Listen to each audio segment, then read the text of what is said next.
through. It's absurd. It gets my blood boiling. The people engaged in the school run might be, you know, argue, why are you picking on us? I can see the point.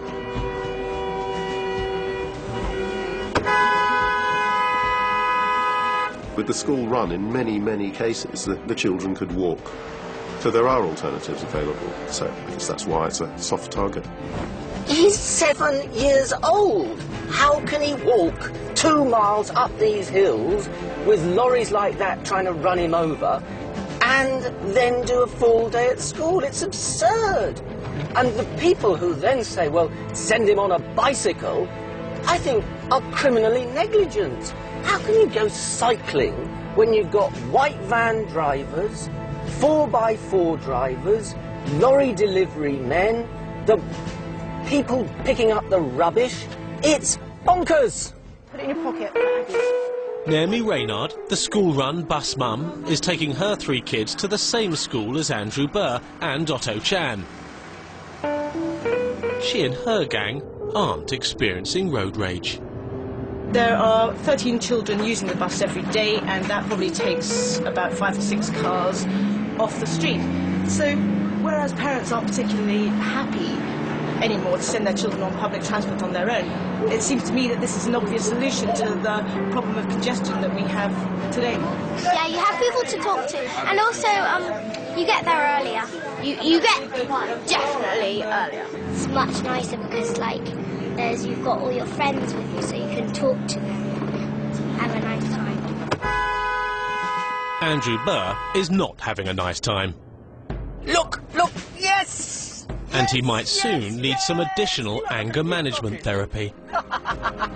This is craziness. Here is the craziness. The rubbish disposal men, plus the delivery man, plus white van driver are all on the same street together. It's just bonkers! Completely bonkers! It's not just the amount of cars that annoy local residents, it's also the size of them, particularly 4x4s. How do they expect a child to get through this? I just do not understand. You cannot see a child crossing the road if you're driving a 4x4. So how can you bring these vehicles in a place which is full of kids? It's just a contradiction in everything. I think it's very easy to bash 4x4s, and there are good reasons for that. It's basically they're not suitable for driving around urban areas. Because of the kind of the higher bonnet off the road, it's much more likely to hit a child pedestrian at head height and cause far more serious injuries. And trying to persuade people of actually thinking about the people outside their own car is quite difficult. It's quite a challenge. This is no ordinary morning for the good drivers of North London. Left, right, left. The dummies are on the move. 8 out of 10 SUVs are very dangerous.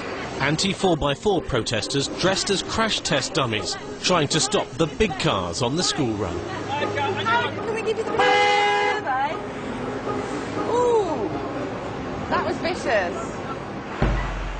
It's not only the safety protesters that don't like Andrew Burr's car. My wife hates this car. She thinks it's the car of King of Bling. I think it's often the case that people buy their car and it becomes an extension of their personality. So it's something that's precious to them. And they can only really see the benefit for them of their car. They can't see the world outside it. So they don't often realise what it's like for someone else. Andrew Burr has no idea that he's slowly but surely heading towards the crash test dummies. Well, what we found is the most commonly used 4x4s on the school run are the Range Rover, the BMW X5, and then the next one that's proper gas guzzler is the Jeep Grand Cherokee, and they each get 2 out of 36 or 0 out of 36 for pedestrian safety. So. And the Jeep Grand Cherokee is the very car driven by Andrew Burr. I think they've got absurd outfits on. Good morning. morning, sir. Hello. Would you like to look at the results of our survey I'd of love to. pedestrian safety and 4x4s in Highgate? See the terrible crash test safety results of your car in particular, which gets 0 for pedestrian safety. That's the purpose You're of buying a fueling an 4x4 arms race to look on the after road. an arms race on the road. You are. Everyone else is being pushed into bigger cars by the number of 4x4s that are out there this time in the morning. Have you listened to the words you're using? It is. I mean, look at the new Mini, right? Is that a Mini? No, it's much bigger. I think we'd better go because the Yeah, you traffic's had. Right. Cheers. Bye.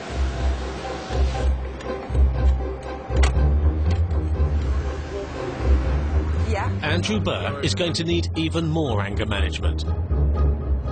But this time, the road rage isn't directed at his fellow drivers. And the whole concept that I might intentionally be driving it on the pavement over the speed limit towards her crash test dummies just doesn't even bear discussion. This isn't a debate. This is just some form of cheap stunt. They're basically the most inappropriate car to bring out on the school run when there's little children wandering about, when there's people on bicycles, when there's people in smaller cars. They're basically a hazard to everyone else on the road, even though the people inside feel like they're a lot safer. Crash test dummies don't think 4x4s are suitable for the school run. Well, of course they don't. A, crash test dummies don't think. B, crash test dummies are not doing the school run. 10 miles away in South London, more rage. Not 4x4s this time, but cyclists shooting red lights at a school crossing. Cyclists, stop at red! Cyclists, stop at red! In a 2-month period, 4 young children have been hit by cyclists who failed to stop at red lights. Their parents have had enough. Children are relying on the green man to be safe, and that's the time when the cyclists are actually coming at speed, and that's when they've hit them, or there've been a lot of near collisions as well. Pelican crossings are supposed to be safe havens for school children, but throughout Britain, cyclists are increasingly flouting the law as they routinely ride through them. When we filmed at this crossing, we caught 60 cyclists jumping red lights every school run morning. That's 300 in just 1 week. Cyclists who crash through pedestrians crossing the road, that shames me. But I have to say, when I see that happening, I don't think, oh my goodness, there's a cyclist. I think there's an antisocial human being, and I'm just glad that they're not behind the wheels of a very fast car or a lorry. Cyclists, stop! They may not be cars or lorries, but bicycles can be very dangerous too. As one of the school children hit by red light jumping cyclists discovered. There was a group of us and we were crossing and I was a bit behind and then a bike just came and hit me right here and I banged my head on that railing.